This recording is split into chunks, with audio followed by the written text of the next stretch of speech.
piny higni gi te kuom yiene jo siasa mondo bi sinagogi kata mana biro mana moso ji kata wacho pesa ma gichiwo. Kanisa osendhogo jo piny higni gi te.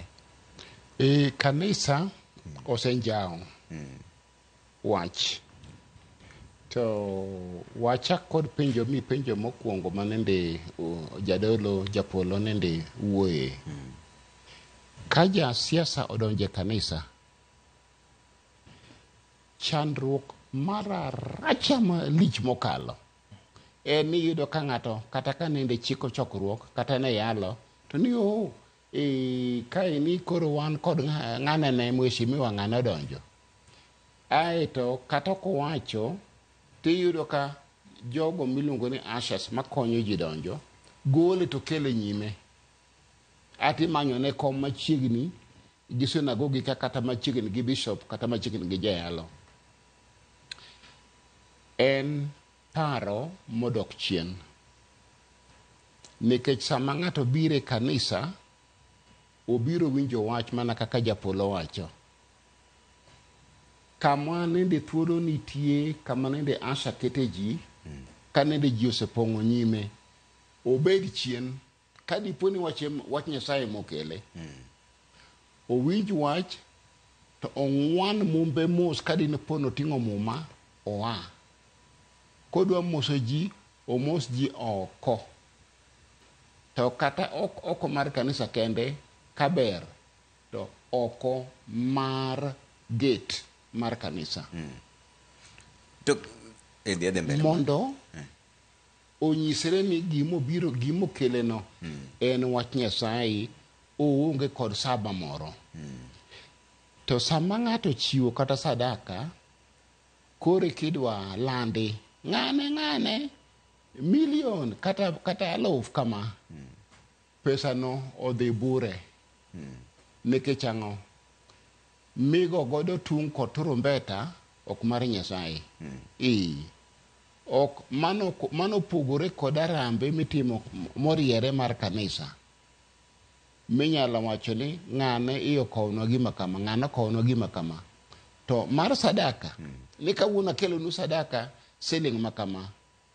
Nyoyokre kata bedo nyoyokre bila moko mwawinjogo eko. Kata bedo mathin, ok goye turumbeta. Nikech gima korachich ogolo, koracham kik ng'e. Kendo Jehova Nyasaye wacho niya, ohero jachiwo mamor. Ok imor kigo koko kendo chikori. Ka kanisa dhano nitie kata 100, kata 300, kata 500, 5,000, to gigolo pesa duto gigo koko. Mano donge dhi chalo kaka iluongo nang'owa got mar Babel. Mar neko.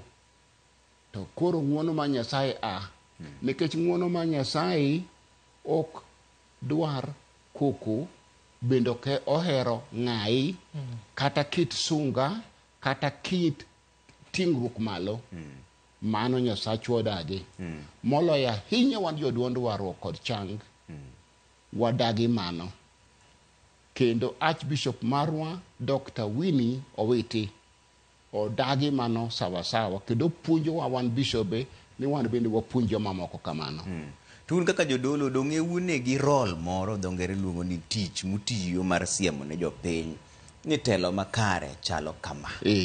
To ubro timo mano nade ka koro jotend gi wegi ma kochopo kanyo to kumigi thuolo moramora, uwe wach moramora, biro gi kanyo dong bro kelo ng'ikruok e chenro mag dongruok mag kanisa. Nikech wang'eyo ni jo siasa pile ko biro to gidwaro ni nyaka ng'e ni gintie.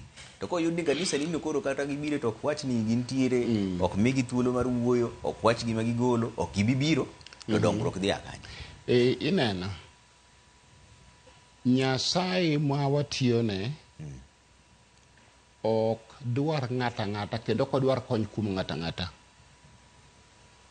Wach malich mokalo en ni Jehova Nyasachwa ni kod yore aluf gi miche mar golo pesa kendo mar chiwo pesa e yor hono ne jogo moyie wuotho kod yo maler. To pesa ja siasa kende ok nyal gero kanisa matieki. Pesa ja siasa kende ok nyal rito chulo kata jodolo kod jowuoth kod evangelist gi makamano.